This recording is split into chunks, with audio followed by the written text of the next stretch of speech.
Welcome, fellow seekers of challenge and triumph, to the Suffer Sooner podcast. Join us on a journey where ordinary souls embark on extraordinary endeavors.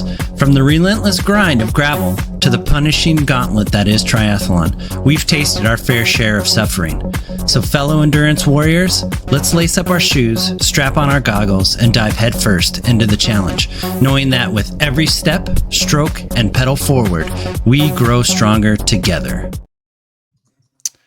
All right, guys, welcome to episode number 44. We're here with Bobby Thompson, who is Discover Gravel, and he puts on a multitude of races. He's got the Flint Hills Gravel Ride. He has a Flint Hills Undead Death Ride, and he has a Flint Hills Ultra bike packing event, and then Rock Ridge Gravel. So he's a race director that puts on not only one quality race, he puts on at least 4, and then I've seen him at a multitude of other races. So he is very involved in the gravel community.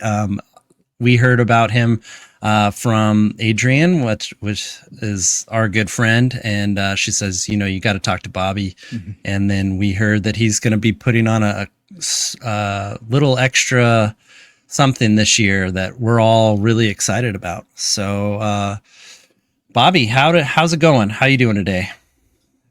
Going well. I'm trying to remember to stare at the camera up here and not the screen down here. So that's all for good. You, for everybody else, if I'm doing this the whole time, I do apologize. But no, it's going well. Yeah, nobody watches for this face. Trust me. Yeah, right. It's all looking at you. It's all looking at you, man. They're all looking at you. They're not looking at me.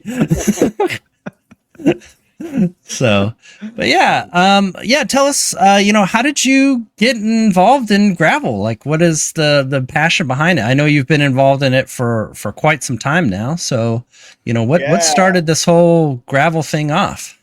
It's kind of funny. So short story. Yeah. I forgot bikes. I forgot all about bikes. Once I got my car when I was in high school, which was, 100 years ago. And, got married and started life and moved to Kansas City. My wife went to dental school up there and came back and opened up a computer repair store because I liked computers and worked on computers most of the time. And the computer repair store happened to be next door to the music store in Emporia, Kansas. And the music store happened to be owned by 2 people who helped start at that time Dirty Kansas. And so after a couple of years of running my computer store, I started noticing all these Jeeps showing up on Friday morning. What are all these Jeeps doing? And then talking to the owners, they're here for, it's the 3rd year of this bicycle race. Okay. So, I started paying more attention, and then you start seeing, this is maybe a little morbid, but you start seeing people very disappointed that they didn't complete this bicycle race. And you're like, oh, okay. So it's a challenge that you don't know if you're going to complete or not. And I hadn't done anything physical since, I played football with the buddies and stuff, but I hadn't done anything physical since high school. And so, close to 200 pounds and was wanting to lose a little weight. And so I went out and bought a equally heavy mountain bike and started, what's power to weight? Yeah. People pay $300 for a mountain bike, and I went out and bought a $350 Trek mountain bike, and couldn't ride 10 miles. I remember we were going to go look at houses, and I went to my wife, I'll be back in an hour or so. And I went out and ride 10 miles, and I had to call her to come pick me up because the wind is a headwind. Oh, yep. I couldn't ride against the headwind and be back in time to go look at houses. So we had to throw the bike in the back of her SUV so I could go look at houses. And, wow. It started really, really rough. But it also made me remember that I kind of liked that suffering that you get out there and that alone time. And from that point on, I was definitely hooked back on gravel bike riding. So, and then I started remembering, wait a minute, I did this when I was in middle school. I used to hop on my parents' 10-speed and I'd ride 25 miles of gravel to my aunt's house, but you just, you that. So, yeah. When it's gone for a while, you just kind of forget, all of it. I know I did the exact same thing. I used to ride bikes, up until I drove. And then when I started driving, I was like, well, what do I need to ride a bike for? And then, spent 10 years off the bike, and then I fell back in love with it. And same thing, just looking forward to just that kind of suffer. So isn't it funny though? You mentioned that first ride, 10 miles, and it's like, how easy is it to ride with the wind, man? Then you realize you have to turn around and come back. But it's funny because I think a lot of people hit a point in their life where you're like, you kind of do get away. You get comfortable, right? You get comfortable living, and you get caught in the routine of work and everything else. Because I know that happened to me as well. As my story on biking is, I got back to riding bikes because I needed to lose weight. It's just the same thing you just described. Like, I need to lose a few pounds. I got on a indoor spin bike. That was how I got started. I couldn't even ride outside anymore. And it was fun because it was something different and challenging. But then you take that and it just ratchets up from there. So for you, it was 10 miles. And then, like, how fast did it ratchet up after that? Because you had a lot of people around you that were deep into the sport. I have to think it ratcheted up pretty fast for you. Yeah. So there was no baby stepping. You dove in because the only event around here to train for was a 200-mile bike ride. There was no 100, there was no 50, there was no 25. Yeah. I will say that the first year I tried it, the Dirty Kansas Unbound, was 2011, and that 1 year and 1 year only, they had a relay where you and your relay partner could choose each. It was a 40 and a 60 mile and a 60 and a 40 mile were the gaps. And you could choose however you wanted to do that. So me and a friend were like, well, I could probably gut out 40 miles. And I could probably gut out 60 miles. We don't know if we could do it twice, but we know we could maybe do it once. Turns out neither of us could do it the first time. He was the first leg, and it was particularly nasty. And he didn't make it there for the cutoff. And I'm standing there and brand new cutoff jersey, sleeves out, I had my brand new water bottle bag. I had all this. I was ready to go, brand new. And I walked up to, who didn't live here at the time, and I didn't know him. I walked up to Jim Cummins, and I said, well, can I go ahead and go ride, the leg? Because my buddy's not going to make it. And he looked at me, and you can ride, but you can't go past any further than that next spot. I said, okay. So I hopped off, and I go charging, and I'm so excited. Dude, 12 miles in, I was suffering so bad. I was in water. I couldn't do anything. By the time I made it 40 miles, we were both laying on the ground, and we were done. That was it. Yeah. Yeah.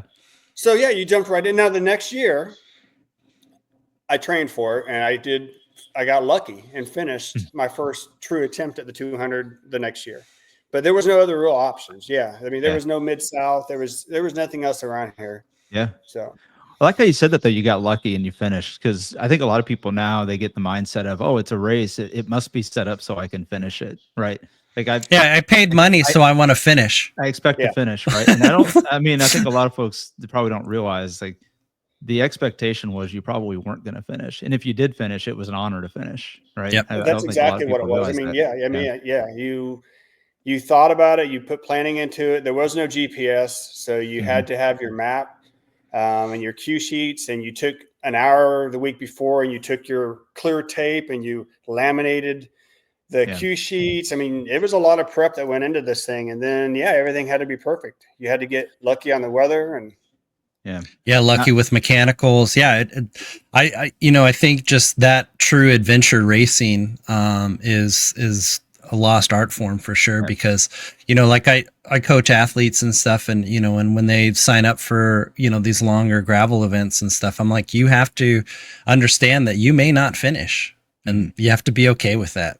You toe the start line knowing that something could happen, and that could be the end of your day, and you just have to be okay with that.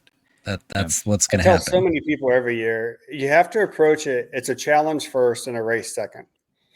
Yeah. So you can ride fast, ride as fast as you want to ride. But if something goes wrong and you can no longer ride fast, remember, it's a challenge first, and you can still complete the challenge. It may not be the time you wanted, but the challenge was first. So complete the challenge. What's wild is now there's a whole generation that says, well, it wasn't on Strava, so it didn't really count. So I guess you didn't do that back in 2012, 2011. Oh, you know what? I'm a numbers nerd. I'm guilty of that too. Yeah. Right. I am too. But so maybe a little side topic here, but what What do you think is the closest? So, because I don't think. Let me back that up. There are a lot of events, gravel events, that are still happening today, and we'll talk about some of them here in a minute. That are sort of that true gravel mentality, what you might call like old school adventure racing. But if you look at a majority of the events that you see, highly advertised and highly published, they're I want to say they're softened, but they're softened, right? I mean, they're not as let's say adventurous. They are built more to appeal to folks that want to finish and claim that medal at the end. And there's nothing wrong with that. It's just what it is, right? But what do you think the closest to that type of adventure racing is today? Is it still some of these hidden, tucked away true adventure gravel races, or do you think is it more to the to the ultra endurance, the longer distance, the things the people go crazy with the 500 plus miles? Is it that, or is it just still sort of this combination of? I think It's a that long-winded question, but you see where no, I'm no, no, going, no. right? Yeah. Yeah. The adventure racing, that true unknown finishing, is more of what has become bikepacking racing now, or bikepacking events, because the true bikepacking events aren't events. The bikepacking events are, here's a killer route, go ride it. Yeah. But if you have, we'll see how long it takes you to finish it, and then just go ride it. And we don't just care go ride when it. you go ride it. Just go ride it. Yep. Whereas your bikepacking events, races, which has now kind of become your adventure racing, or your Unbound XL, your 300-mile plus rides, and I'm so sorry, Jason, your gravel worlds, the 300-miler that they have at Gravel Worlds, that kind of thing. Those are your adventure races. Now, you will have some race promoters that try to do that kind of adventure stuff, but you have to understand it's not going to have mass appeal anymore. Yeah. Because that's not what people are seeing as gravel riding. Like I have, and I designed it this way. I have my Flint Hills Gravel and Rock Ridge Gravel. The long distance is an adventure ride. It's not it's not quote unquote the race. The race is my 85 miler and my 70 mile. The 120 mile at Flint Hills Gravel is cue card only. Yeah. No GPS. You don't even know what direction to line up for at the start line. You don't know if I'm sending you out of town to the west or to the east. Now, it's always been to the west just because of logistics, but you don't know that going into it. And then I hand you the card and you go. But at a 750 person and registered event, I've never had more than 50 sign up for that as soon as they realize what that is. And I have to be very clear on what that is and the expectations, because that's no longer the expectation of a gravel ride. Yep. Yeah. So yes, I think that mentality has changed. So. Yeah. And I think it's important to note the differences. I mean, I don't want to sit here and talk about one's good, bad versus the other, because I don't think it's about that. It's just they're different. They're different events. And I think a lot of people don't understand or maybe appreciate that gravel cycling today is far different than it was 10 years ago, 15 years ago, and even 20 years ago. And we were talking before the show about your love for the history of sort of the sport and in this area, especially. And it's just different. You can argue all day about good or bad of that. I just think it's important to note it. I think it kind of gets lost sometimes. So yeah, and to be very clear, I do want to say, and there's room for everything, right? Yeah, I'm absolutely. just happy. I'm happy that people are on bikes. Absolutely. And there's an event for everybody, right? So if you want that catered experience, more like a Grand Fondo, awesome. Those are out there. Yeah. And if you want the adventure ride, awesome. Those are out there. I put on that 550 mile ultra. Well, it's 1,010 mile ultra, but it came on the back of the 550 mile Cannonball ride, which is a local ride. People think 550 miles. I'm not going to sign up for that. I can't ride 550 miles. Okay, that's not the point. Yeah. The point is you show up, you roll out, and you may do 60 miles. Okay, awesome. You did 60. That's a great ride. Yeah. You don't have to do the 550 to be successful. And I think that is a huge barrier for people mentally. Yeah. I will say, speaking of the 550 and the ultra, I do like when when a group of people, you decide to do that, and then you've got all the people on the follow me dots, and you're trying to keep track of some of the folks that are going along. I watched, I think it was last year I was watching, and there were 2 people that ended up finishing. Is that right? Yeah, just To 2. finish it, and it took I forget how long it took. Maybe a little over a week, I want to say. It was maybe? just over 7.5 days because Yeah. the very Yeah. first day of the event we got hit with a rainstorm. A huge rainstorm. Yeah. And I was like, oh my, I can't even imagine. I mean, trust me, I like adventure as much as anybody else, but I was sitting there watching their little dot and just in the radar at the same time, just like, oh my gosh, I can't imagine being out there. Like just the unleashing of a thunderstorm right over the top. And you just got, what do? You go find a ditch somewhere and hope you don't drown. I don't know. Yeah. Like, what do you do? You know? Yeah. So, Yeah. You know, and even crazy. that, you just said it there. We've also gotten so used to the mentality because of the shorter races and stuff is here's the route. Mhm. You must, to be successful, you have to finish the raid on this route. Yeah. The ride on this route.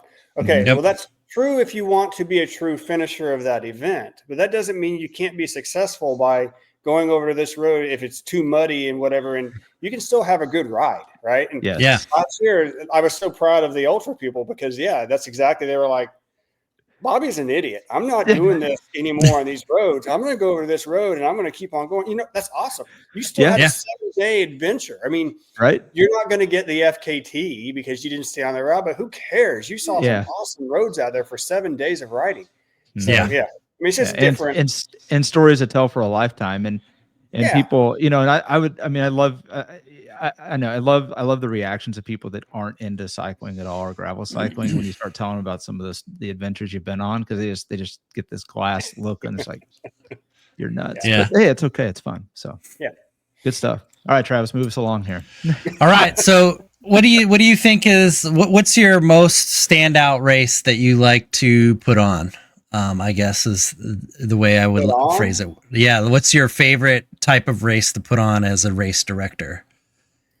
Well, I mean, I love the adventure racing, because to me, so for the Flint Hills Gravel, right? I love Flint Hills Gravel because it's the first event that I put on. It's in the town that I grew up in.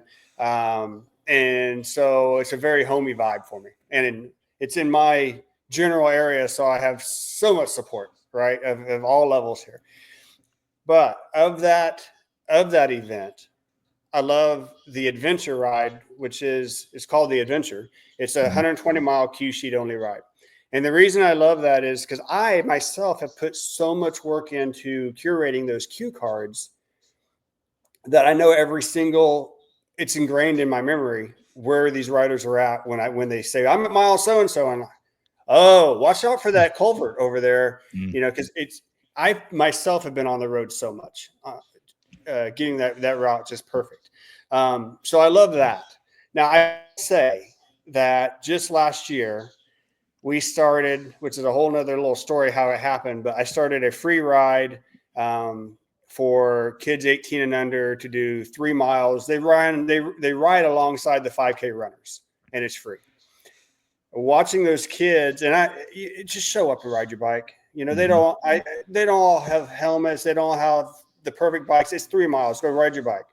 Yep. And it's perfectly secure, safe. It's on a backside road. It's for the 5K runners. So we have stations every, 2-3 stations. When they cross the finish line though, and they get the same high five and they get the same award that you get as a 120-mile finisher, it's pretty darn cool. And most of the time those riders are kids from the communities, right? Who are like, what's going on over there? Oh, it's a bike ride. Can I ride? Yeah, go ride your bike. So it's kids who didn't come for a bike race with their mom and dad. It's kids who just showed up to ride bikes. Yeah. And that's pretty damn cool. So that was a lot of fun too. That's awesome. That's awesome. Yeah. Like just seeing, when kids ride bikes and just, you can see them when they cross the finish line. That's just huge. Cause then you're like, yeah, now you get it. You kind of get you get that finish line. It's like when somebody who's never, ridden a bike or, done some of these events, they cross the finish line for the first time and they're just like, oh my gosh, it's that amazement in their accomplishment. And then they're also just like, that was really fun. I should do that again. Yeah, that's right. Yeah. Yes, and that's very true. You know, it's a 30-minute ride, so it is fun. There's really no suffering at that point yet. It's still fun at that point. Yeah, when me and Danny we just got done doing Big Sugar Gravel, and we were talking about there was about 2 miles, 4 miles that made it worth it, and the rest of the 100 route was not a great experience. I mean, the roads were great, the people were great, the route was great.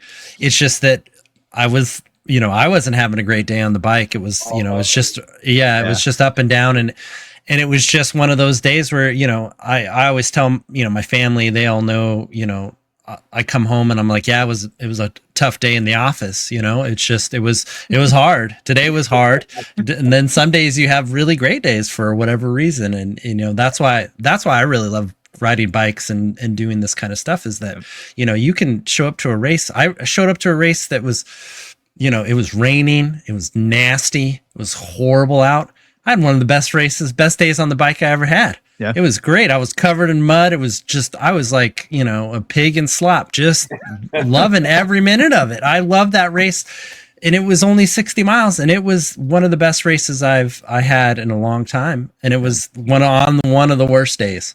And then we had one of the best days riding, as far as weather and conditions. And you just have a bad day. But yeah, just seeing those kids cross the line, and it's such a short distance. We put on there's the community center and Katie Renner and stuff like that. She puts on a lot of kids triathlons, and I do a lot of swim coaching with the youth and stuff like that, and try to get them into triathlon early. But yeah, just seeing them, just those guys crossing the finish line, and they're just like, oh, this is what it's all about. Now I see what we're talking about. So. But that's great. That's awesome. I really like the, community involvement for sure. You mentioned the weather. I will say, as a race director and promoter, the most fun events to put on are the ones with good weather. Yeah. I mean, I imagine that you'd get a lot less, a lot less negative feedback. Even when I have, like I said, if it's a rainy day or whatever, it is what it is. Like, if you don't, it's not even the feedback. As a director, it's not the feedback. You've put 6 months of planning into this event, and the finish line, and the vendors, and the people out on the course, and all that gets washed away, literally. And you spend the day, instead of enjoying 6 months of planning, you spend the day putting out all the fires. Yeah, right. Yeah. It's still a great day, but it's not the day you had planned for 6 months. Yeah. I bet the stress levels are much, much higher for sure. Yeah. So maybe another twist on this question though, like what's your most standout event, race, whatever we want to call it, that you've personally been a part of?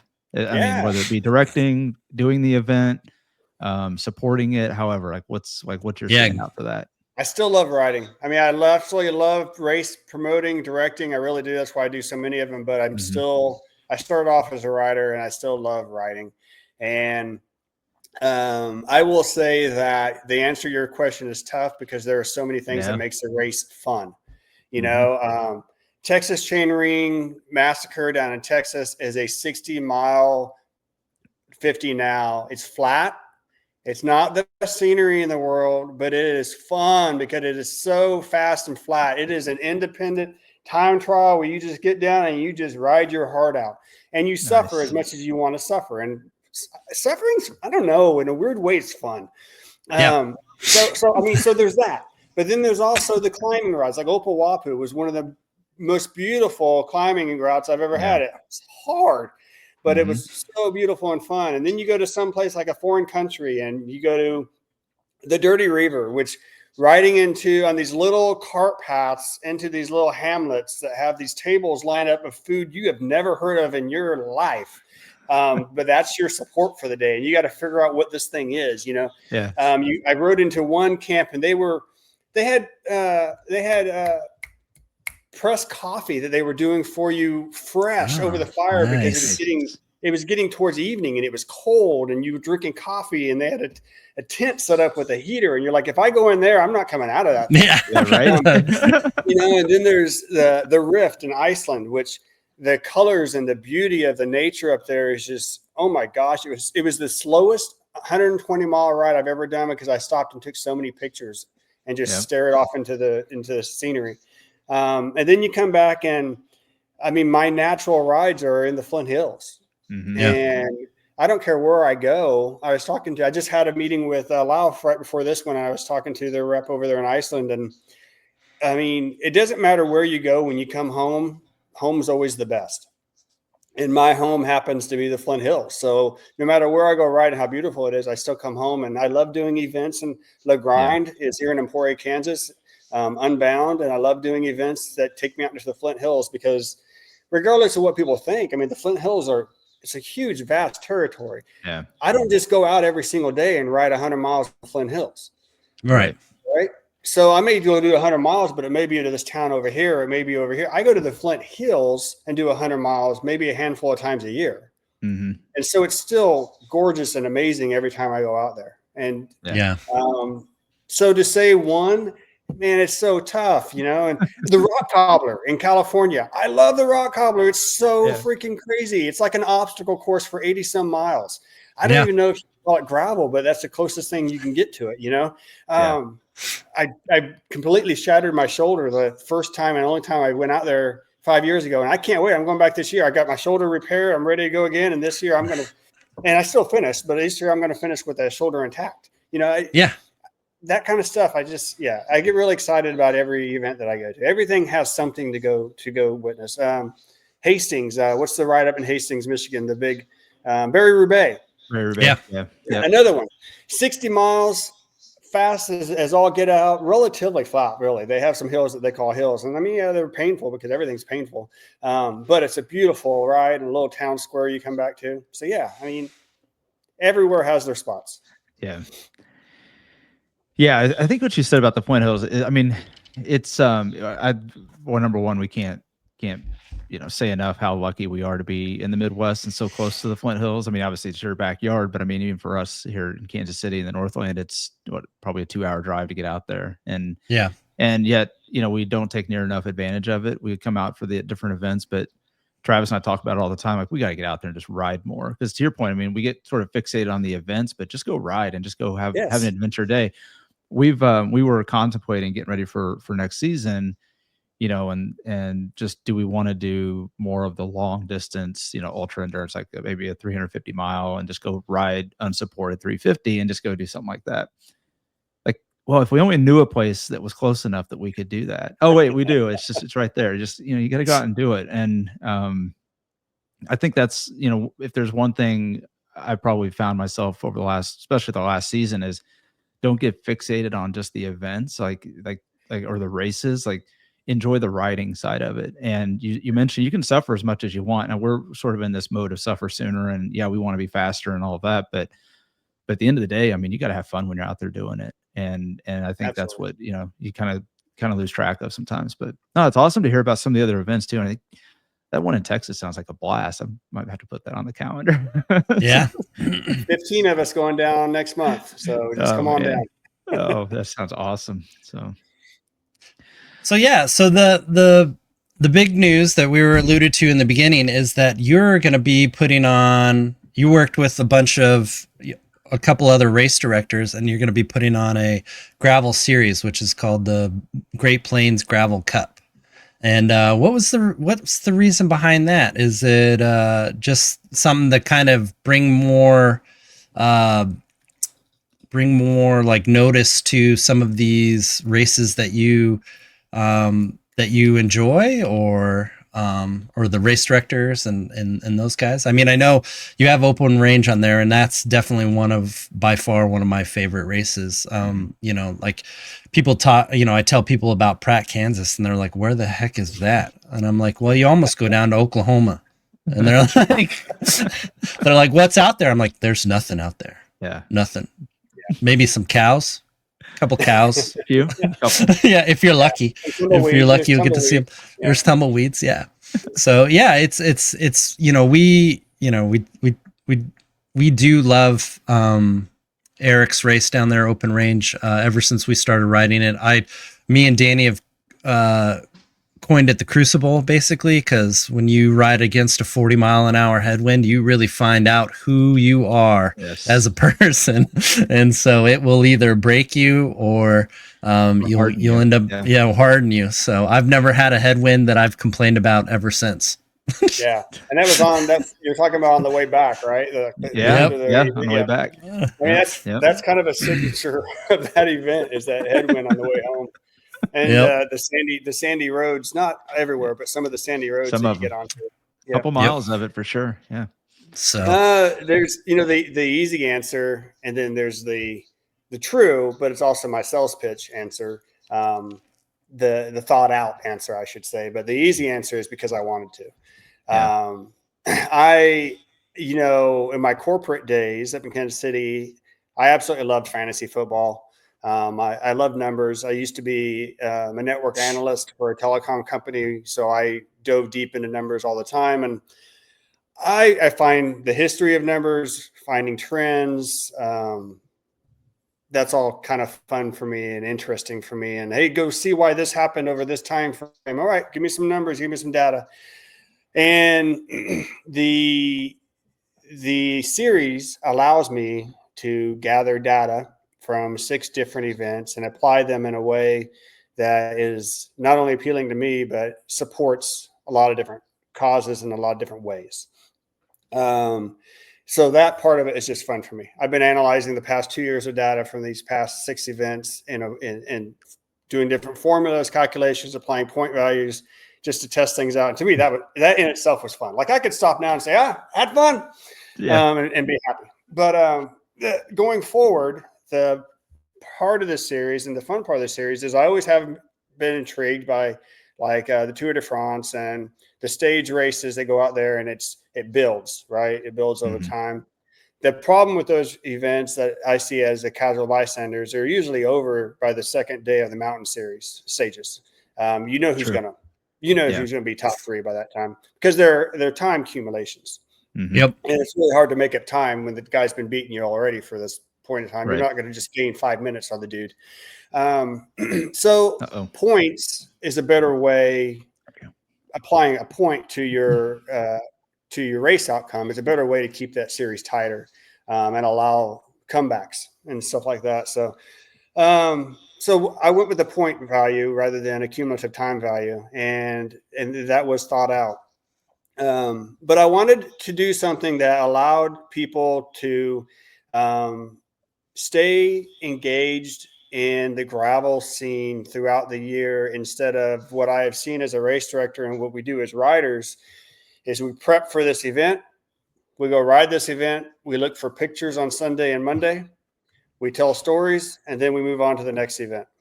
Yeah. And that's wonderful. But now we've forgotten this past event. So this allows these 6 events to be tied together throughout the year. And not only are the riders now paying attention to these 6 events, the race directors are paying attention to each other and helping each other out through these 6 events. So we're doing a lot of cross promoting now, and amongst the 6 of us out there. The reason I picked these 6 events primarily was because I knew the race directors, and I knew that we had essentially the same mindset, and that is about creating an experience for the riders first.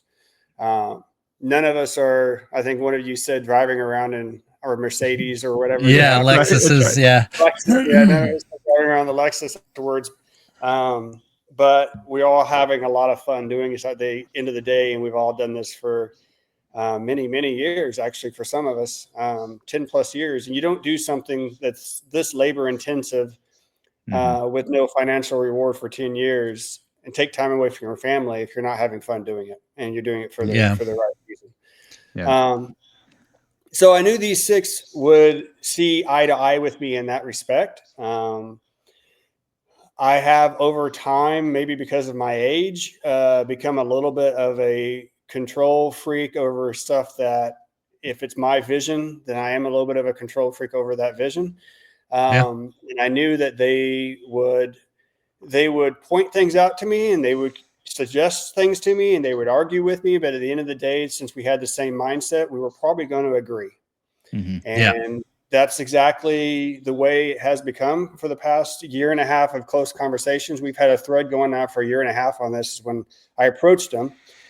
And luckily one of them, I was going to come out with like a trial thing this year and make it public and everything and do trial based points. And one of them said, no, let's talk about this for a year. It's like, a year, man, I'm ready to go now. That's not how I do things. I'm ready to go. The year has been wonderful.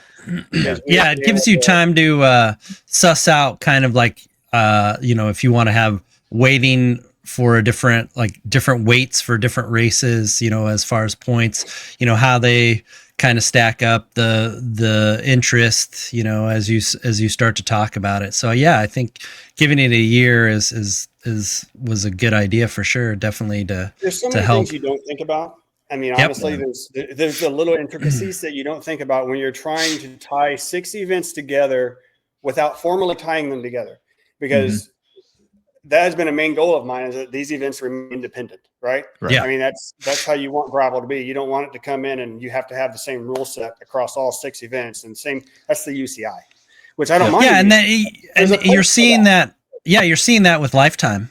They keep changing the events, but they're still kind of mostly the same, and people are just kind of like, oh, Keegan's going to win it, so Sophia's going to win it, and they're kind of at a point where it's not interesting as far as racing goes. And if you and I like your idea of keeping the directors independent from your series, and so like if you find that I like this race, but maybe this year you'll substitute this one, or we'll add this one, or we'll take away, we'll move, that kind of stuff around. I think that allows you to have a little bit more flexibility than, again. Yeah, the series has the ultimate flexibility. Yeah. Just like you said. I mean, I wouldn't at this point in time, but it is set up so that I could grab any race, plug it in, and all you're doing is feeding me, and I'm not doing a very good job of explaining in a linear explanation of the series, but yes, it is set up to where you're just sending me your race data. Yep. That's all you're doing. And at the end of the day, I apply your race data to my formulas. So it could be any race. Now I say that and it sounds simple in theory, but you do have to have a certain amount of riders for it to work properly. Right. Yeah. Like, you don't want an event that has, 50 people and some pro, and then you allow one event to be tossed out. Well, they're going to toss out the most competitive race, so they go win this 50 person race. So there is thought to that. We do have minimums and that kind of things with these events that they have to meet. And if I wanted to, it's set in place for an event could go on quote unquote probation if they drop below a certain minimum of riders and that kind of thing. I don't anticipate that happening, but it's there in the rules in case, right? Yep. So, it is 6 events throughout the series. Points are applied for each event based on your rankings of that event itself. Each event is allowed to enter 2 of their distances into the series. Okay. That is on purpose. They're allowed to elect a primary distance and a secondary distance. The primary distance is awarded more points. The max points is 40 points for first place, 39 for second place on down. The secondary distance is a 20-point race, so 20-point max. That is set up to so that, for instance, you come to Flint Hills Gravel, I'd love for you to go race the Q card race. And I want you to go race that or ride that and still be in contention for the Gravel Cup. However, I recognize that there's only 50 riders in that. So you're not going to get 40 points if you win that event. Yeah. You're going to get 20. Yeah. It allows you to play with a little bit of strategy. If you're an 18-year-old kid and you're out there riding and you haven't done a lot of 100-milers, maybe you ride the secondary distance, watch your points come up, and then elect to pick this event. I'm going to do a 100-miler because it's not quite as many hills. Maybe it fits your profile. Yeah. Right. Yeah. So all that is factored in. And then, so that's the overall. You have an overall winner, right? So you have your Keegan, you have your overall winner. But what makes gravel fun for a lot of people are the subcategories, right? Your age divisions and that kind of stuff. Okay. There's not enough people in most of these races to do quality age divisions. I mean, there's just not. It's not a 5,000 person event, but we do recognize the cult of single speed. Yep. Um, Those crazy Oh, guys. that's a whole Oh different my, level. yeah. Nut I jobs. say Yeah. that I say that very lovingly. But yes, course. Yeah. I we love all those recognize. guys, but holy cow, they are No, nuts. you know what I Yes. don't like? I don't like is going up like a 15% incline and just grinding in the lowest gear I can find and then watching them pass me. That's what I don't like. That's what I Yeah, don't like. yeah, You know exactly. what? But you can pass Yeah, them. You can yeah. pass them on the zero. And, Yeah. you know. So yeah, we recognize single speed masters because I am now a master, so we're going to recognize masters. Yeah, And, might as well. Yes, call. exactly. Yeah. And then we're going to recognize the next generation, U23. Yep. And I went with U23 a little bit because of the UCI classification. I fully recognize that a lot of these youth are excited by cycling based on UCI type events, meaning not gravel, meaning Yep. mountain biking, cyclocross, and that's in their psyche. And I also want to allow college level kids to still compete after they've left high school. So it is a U23 category. And I'm excited about that. There's been a lot of helping coach NICA for the past 3 years. Once they race their senior year in NICA mountain biking, there's not much more for them to go to. Yeah. Yeah. And this allows them to continue to maybe get a sponsor, maybe go race for a few more years. And without, again, I actually love the Unbound. I actually love Unbound. I grew up here and I'm great with it, but there are so many fast riders who will never be on one of those podiums. Yeah. Yep. Because it's become such a big event that kids who ride year round, some of these kids don't even go to school. They're privately tutored so they can continue racing. They're going to be on those podiums. But we have some pretty darn fast kids in our region that I want to give them something to race for. Yeah. Yeah. Yeah. I think what you're really doing is you're bringing a level profile for people to get visibility. I mean, to your point, I mean, you get a classification of under 23 and you start seeing the same names pop up and it gives them a chance. So I came from a background of I coached competitive baseball for a number of years. And some of the hardest part about getting kids to the next level is just getting them visible because there's so many kids. I mean, for as many kids that get weeded out, there are also a number of kids who are still trying to get into the college or pro ranks or trying to get drafted or whatever. And so anytime you have an opportunity to have that sort of visibility of, you get a kid that wins a couple of years of the Gravel Cup series, and then all of a sudden their name is out there and a potential sponsor picks them up, as you point out. I mean, that's huge for growing the youth side of the sport, which is something that I think, Travis and I talked a lot about. It's like, we've been to enough of the events over the last few years. It just appears, and this is purely just observation, I have no numbers to back it up. It appears that the average participant is aging and the number of participants, not necessarily dwindling, but maybe flat, or the average or median age is somewhere north of what it was the year or two before. And so like, where is the next generation going to come from? Because it just feels like society in general there's a lot of comfort out there and people don't like to subject themselves to suffering. And I think this gives you a little bit more motivation to sign up for something and commit to it over a long haul versus just that point event. I'm just going to go sign up for one event. So I think just the number of benefits that can come out of this, I think year one is going to be a lot of fun to watch. And then every year as it evolves after that. But I would strongly encourage, especially the younger riders out there, like, get involved in this, because this is something that if you have any desire to get your name out there, it's going to be a way to do that. I just don't think people understand yet how important this can be for a younger rider, especially. So, Right.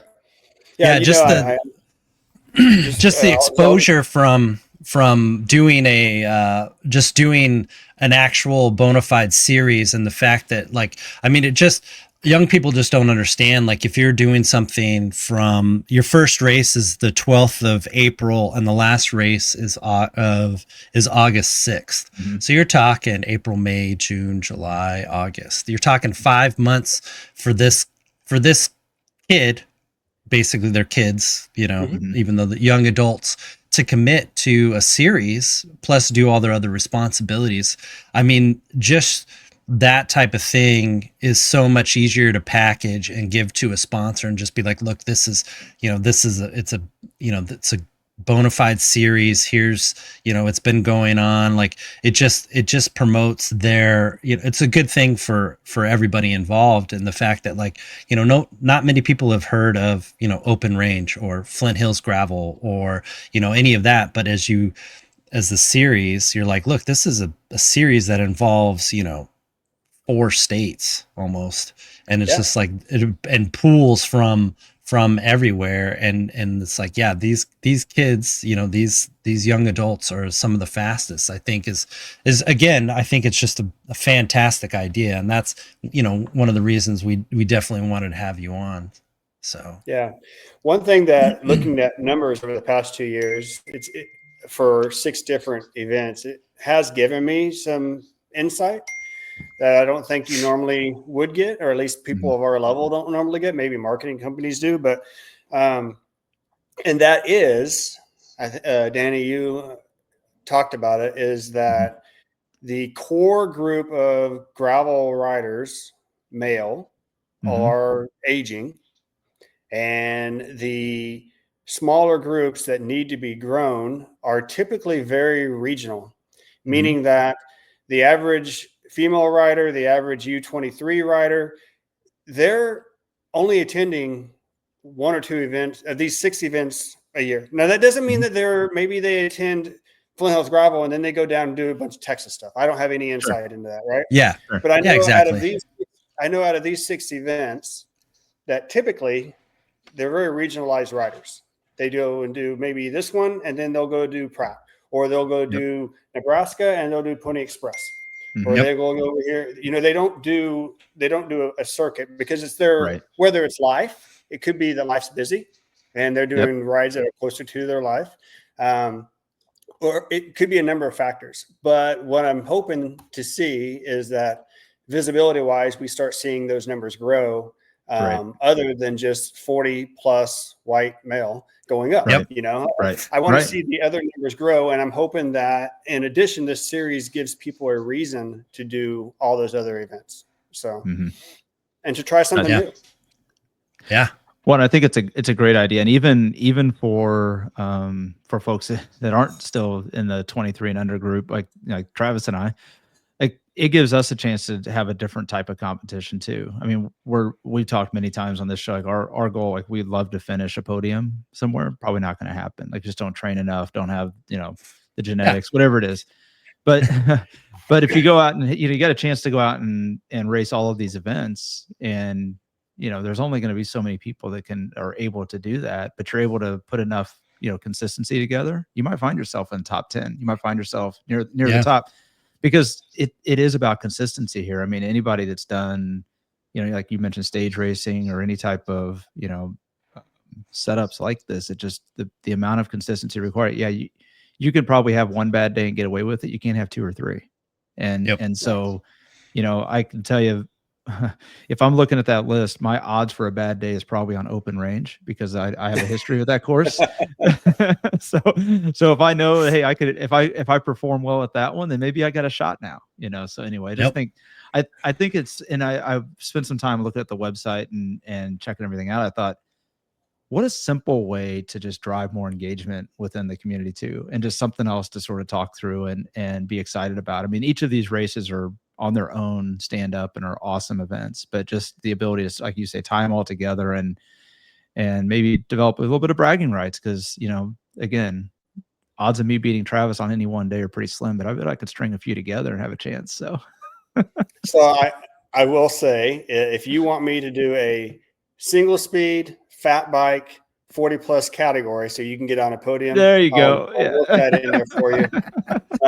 That is my only way on a podium is to sign up for the more specific races. That's right. If I feel like racing, like truly racing, if I feel like racing an event, I'm not going to lie. I'm going to go look at the categories and see who signed up for the different categories. That's right. And I was very proud of the year that I won fat bike at Mid-South, even though there were only 4 of us who signed up for fat bike at Mid-South that year. You can only race who shows up, Bobby. You can only race who shows up. Yep. And that's some of the reason why I do Smith, Humphreys, because it's in our backyard. I know all those roads. I ride them all the time.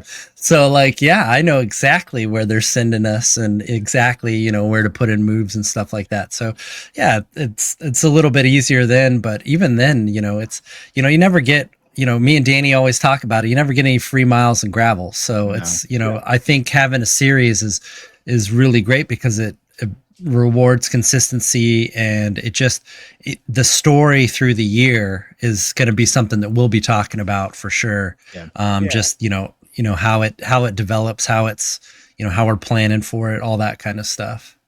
I do want to, we'll put full brakes on that, full break on the racing. And then I want to talk about the other part of the series.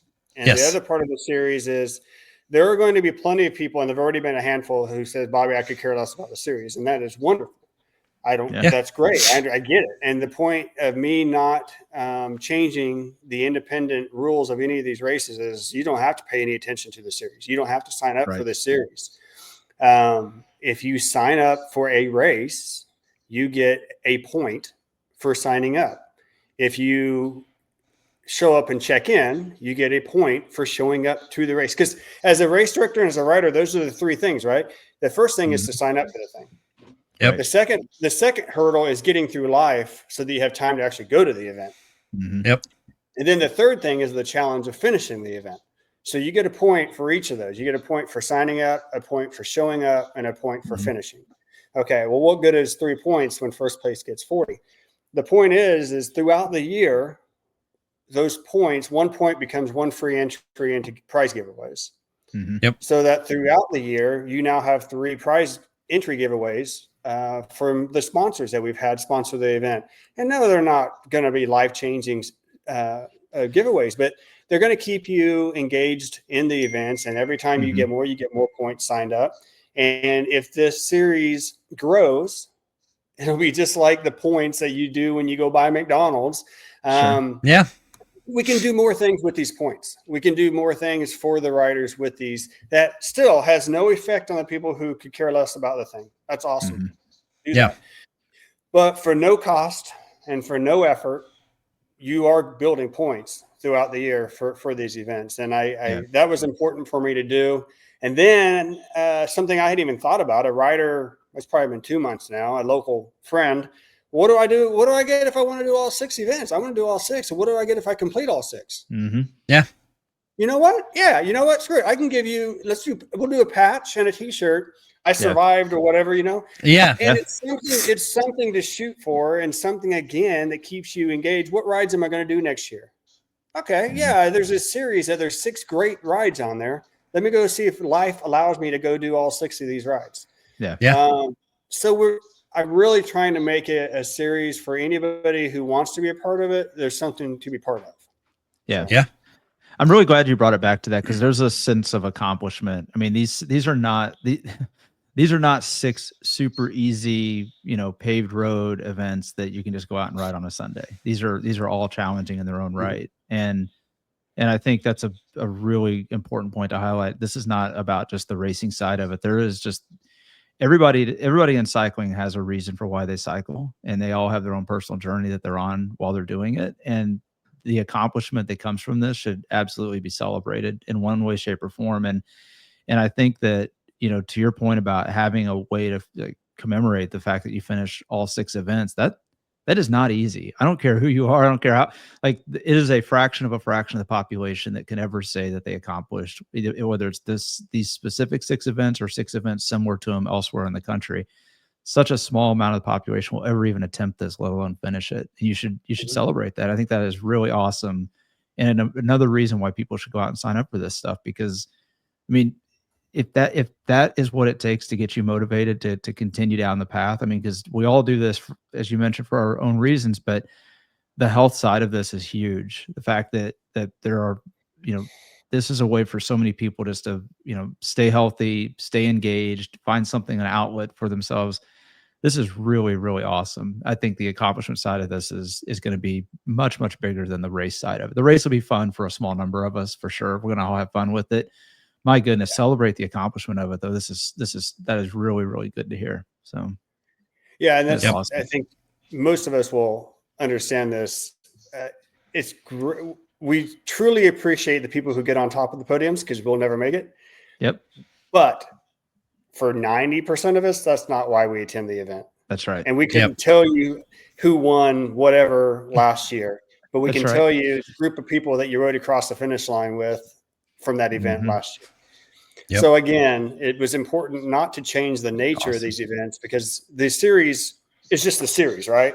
I mean, Pony Express is still Pony Express. Solstice is still Solstice. And you're going to get that sense of pride and accomplishment from that event itself. And that race director does a wonderful job giving you that. This does not over encompass that. But as an added challenge, trying to do all 6 of them in the same series in the same year is pretty cool, you know? Yep. So. Yeah, and to iterate on those six races, it's the first one is Flint Hills Gravel on April 12th. Then you have Open Range Gravel on April 26th. Then you have Muleskinner Gravel Classic, which is on the 10th of May. You have Solstice Gravel, which is June 21st. You have Rock Ridge Gravel that next weekend, which is June 29th. And then you have Pony Express Gravel on August 6th. September 6th. Or September 6th. Sorry. Can't read my numbers. Yep. Okay. September 6th. Sorry. But yeah, you're talking about, and me and Danny are the same way. We're like, yeah, we can sign up for these first 3. And we're like, well, might as well sign up for these last 3 too. We do, these first 3, we have races around then before, as tune-up races for Unbound. And then we kind of put the gravel bikes away and, start our triathlon, in June, because that's when it's warm out and, we want to run and bike and swim outside. But yeah, continuing just this type of thing is amazing. And like I said, just, we're already doing 3 events and might as well tie them together and tack on 3 more, which is, I think, a great idea. So, what is your response been? You kind of allude to, some people just going like, I don't care. Like, I'm just still going to do them. Like, we're still going to do these events whether or not we're, in the top 10 or, dead last. I don't really care. I'm just still going to show up and still do these races because, I've heard a lot of great things from all of these. And it's, I haven't done, Solstice or the Rock Ridge. I've ridden parts of the Pony Express. I just haven't done it on the race day. But yeah, just, doing these, events, we're going to experience them. But, what has been the general response to all this? The biggest response. Do you have the old crusty guys like us going like, well, I don't need no series. Just, No, it's actually been, it's been great. Get off of my lawn with your gravel cup series. And that was, I'll be honest, that's why I didn't do this sooner, because I was one of those old gravelly guys. Oh, okay. That's right. You're killing the spirit of gravel and turning it into a series. Yeah, I get it. Yeah. I've had, to my face, I've had one of that. And the answer was simply that the competitive side of these events have always been there. Yeah. If you're going to go race, you're going to go race. This doesn't impact that, other than you may get a handful more racers, pure racers. You know? That just want to race. Yeah, exactly. But it's not going to bring in Keegan. He's not going to come to these to try to win $700 or whatever. But the overall response has been more of the conversation of maybe I'll go do 6 of these versus in the past, that has never been a conversation. No. The conversation has been me trying to get someone to go up to Solstice with me, Yeah. And now I'm sitting there after a group ride and I hear others having this conversation with me not starting it at all. They're having their own conversations about this. I've had, a couple of different athletic trainers, not Adrian, but similar to Adrian, reach out and say, hey, a couple of my athletes want me to train them for your series next year. That's awesome. That's awesome. That's great. Yeah, that's fantastic. Awesome. Yeah. So I hope that those are the conversations that are going on out there. that, hey, maybe we can team up and maybe 3 of us can go do these rides over here that we hadn't done before. Well, I mean, that's the way it is around every end of a gravel race. It's like, oh, what are you guys doing next? Oh, have you heard about such and such? Yep. And you're like, oh no, I haven't heard about that. Let me check that out. When is it? And then that's I kind of the series kind of brings more spotlight on like, hey, these races are all happening. And like, these are things that you can do. And, the hardest part I found out when I moved here was getting in, like, when are the races happening? Cause I would always find out about a race the week after it happened. And I was like, oh, that would have been great to go to. And then, and then once you get tapped in, you're like, okay, well, what's everybody doing next week? Oh, what's going on next week? What's going on? And then you're like, you keep showing up these races because you don't want to get left out of the next race. So you just like keep going. During the pandemic, like a lot of us, I just wanted to get away from social media. So I stopped doing Facebook and Instagram for a while. I was missing races. Yeah. That's the calendar system. The calendar system is like you say, if you're not learning about the next event from somebody else, then the calendar system is on Facebook or Instagram, and you have to be tuned in somehow to that calendar system, because it doesn't matter which quote unquote gravel calendar. And I say that because there's actually a site called Gravel Calendar. He's a good dude, but it doesn't matter which one you go to, whether it's Mark Stevenson's or Gravel Cyclist or they don't have everything. Right. No. And you're still going to miss stuff. And if you rely on bike reds, you're going to miss people like me who use Athlinks. And if you use Athlinks, they're horrible about advertising. So you're going to miss out on most of the races. So yes, this is at least a way to, and I used to actually put out a gravel calendar every year, and there's an event every weekend almost, within the Quad State area. And it's a way to highlight these 6 events a little bit better. Yeah. So, and I think that'll be great to just be at the detriment of any other event, because there's a lot of great events out there. Yeah. But like we say, we live here in the Midwest, and it's, it's cold now, and you only have so many weeks of summer.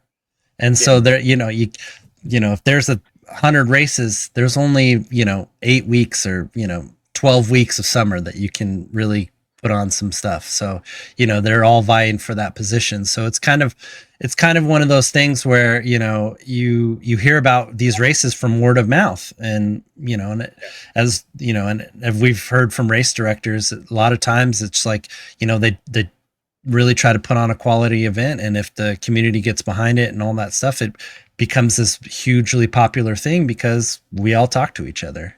And so that's what we're trying to do. So, So Bobby, so you got Discover Gravel.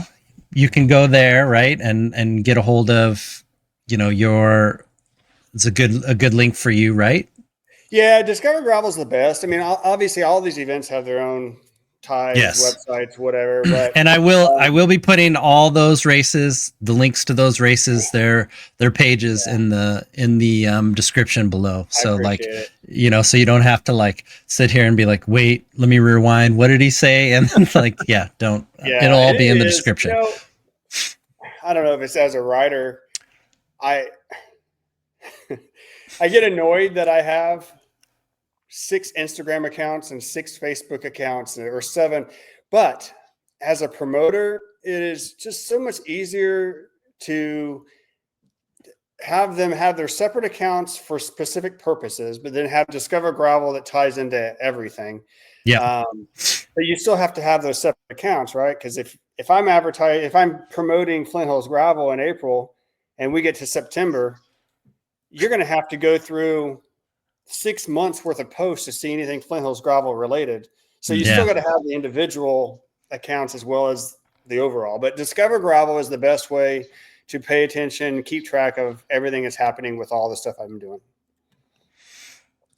Great. Awesome. Is there any other best ways to get in touch with you or to hear about this stuff besides Discover Gravel? I mean, I know you're on Instagram, Facebook. Yeah. If you send me a Snappity chat, I might check it in a couple of months. I'm not great at Snapchat, but yeah, Instagram, Facebook, and I'm a real estate agent in Emporia. If you Google Bobby Thompson, you're going to get my cell phone number. It just happens to be out Nice. there. So yeah, please don't call him. Just send him, unless you're looking for real estate. I am really good at filtering calls, so it's fine. Yeah, I just may or may not return the call. But yeah, if you really want to get a hold of me and ask a question, you can. So, well, I think too. I think Bobby, I've checked out the website many times. I'm actually still looking at it again here because it was last week when I looked at it. So I remember I stumbled across Discover Gravel. I don't know, it's maybe been a year or so ago, maybe.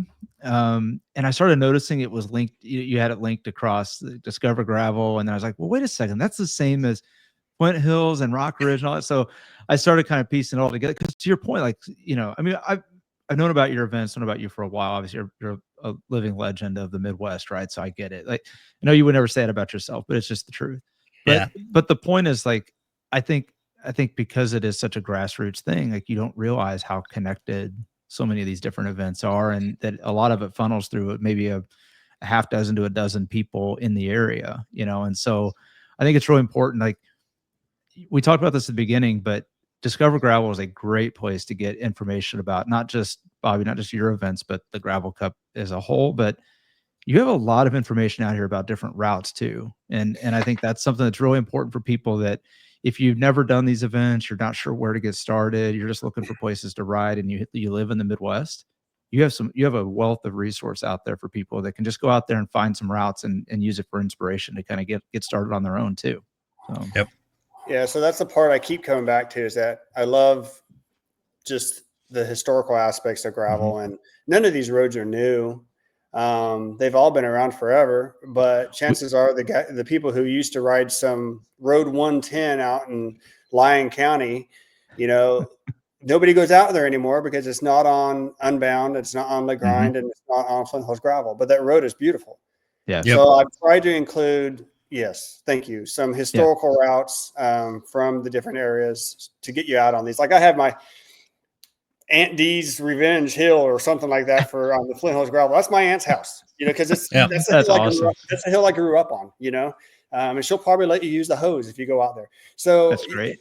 Yeah, I think that keeping track of those old routes and stuff is important too. Not that you can't go explore on your own, but these are good roads. Sometimes you don't. But there is an intimidation factor. Like, you don't know what you're going to get into. Sometimes you might bite off a little more than you can chew, and that's like, maybe it's a Saturday afternoon. I don't have time to do that. So having a route that's a little more, understood is a good idea.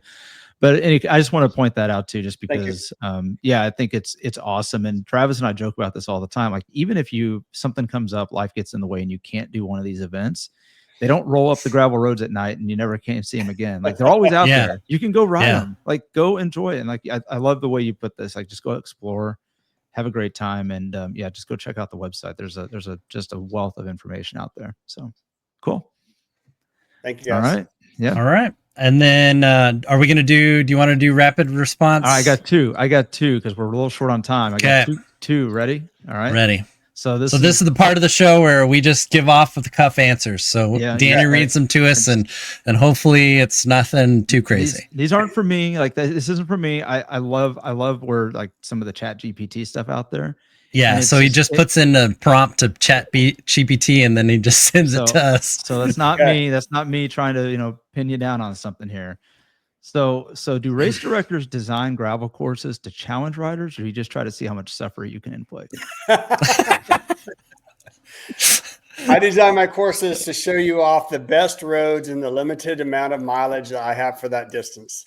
And it is my own sense of what best roads means, because that's subjective. And my best roads typically are a little bit harder roads. Yeah.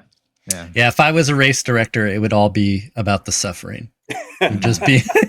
I think it depends. It's race director dependent because it's like some of them you can tell they just want to like bring the suffer, and then some are just like, this is a really pretty view and it's worth it if you climb this hill. And That's then you're exactly- like, oh, this is really nice, I like this. And then you have some like, why are we going up this side of the hill again? Why are we doing this again? Oh, to get some suffering. I get it. Exactly. Real quick, there was one year of Flint Hills Gravel where I took you up the same hill twice, one from one direction, the other from the other direction. And the locals told me, why in the heck did we do the same hill twice? So, but the people from out of town didn't know. So, Didn't realize it. Yeah. I would have been one of those people. I'd have been like, I think I've been here before. This is all starting to look the same. Like, what a horrible mental thing to do to somebody. All right. So let's see here. What else we got here? Do gravel courses really need to be 200 miles long, or is it just about bragging rights? absolutely not. Yeah.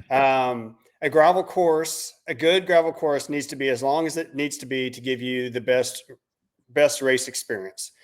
That you can ride just as hard on a 60-mile route as you can a 200-mile route. Amen. However, a 200-mile route takes longer to forget. Yeah. It sticks with you a long time. Yes, it does. Yes. Yes. Yeah. That the pain and suffering of a 200-mile route is something that you'll always remember. The 50-mile route from Opawapu, I've done it and forgot it many a times, but it's hard. It was by far it's harder for sure.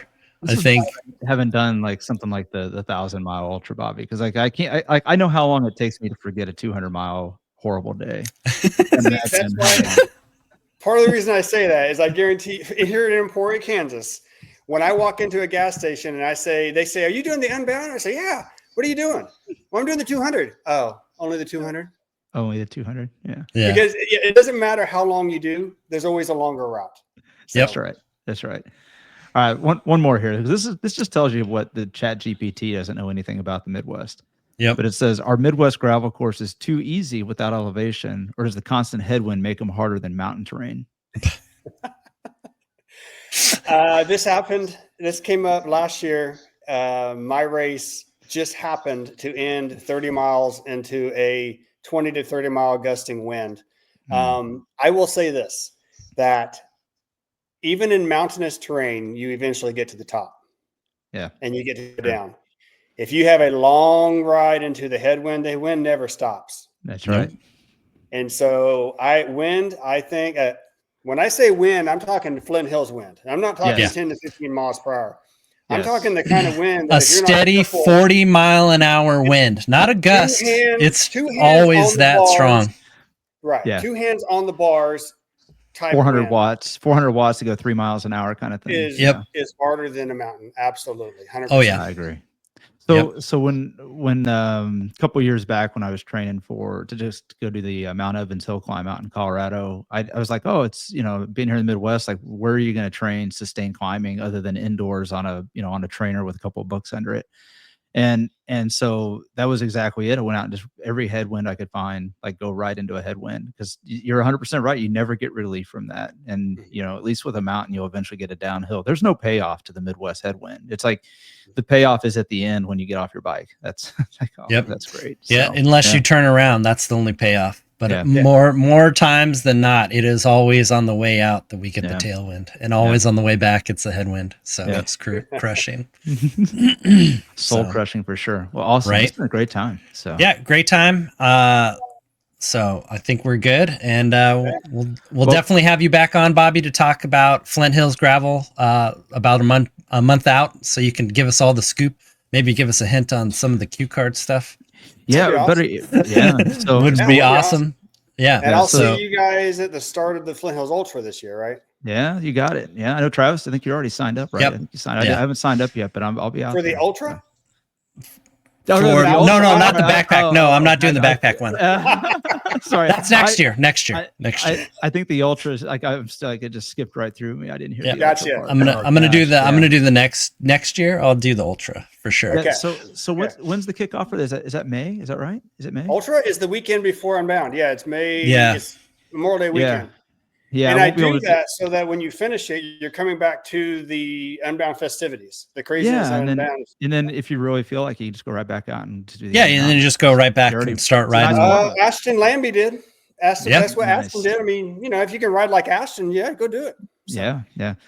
Yeah. I wish I could do it next year, but I am telling you, the Ultra is on the list. I sent it to Travis and said, "Hey, we gotta go do this." I mean, one of these days. we're avid dot watchers too. I mean, I love Ride the Divide. I love watching these guys on the 350. I mean, the Cannonball. I love that. All that stuff. I just, just sense of wonder of just like, man, am I that crazy? And then every year I step a little bit closer to the edge, going like, I think this might be that crazy. This might be the year. So, but definitely I'm thinking next year is going to be the longer distance stuff. So it's going to be good. But you will see us at Flint Hills Gravel on April 12th. Yep. We will see. I'll see you there. See you there for sure. Best year yet. Fifth year anniversary. So fifth year anniversary. Awesome. All right. Well, thanks guys. Thanks for listening, and we'll talk to you later. Thank you for listening to this episode. Please, if you like what we are doing here, leave a like, rate us, comment, subscribe, and share with your friends. It really helps us grow and finds us more Suffer Sooner squad mates. And remember, when the finish line feels impossibly far away, we don't give up, we push harder, we dig deeper, and we find solace in the knowledge that our suffering is temporary and our resilience is forever.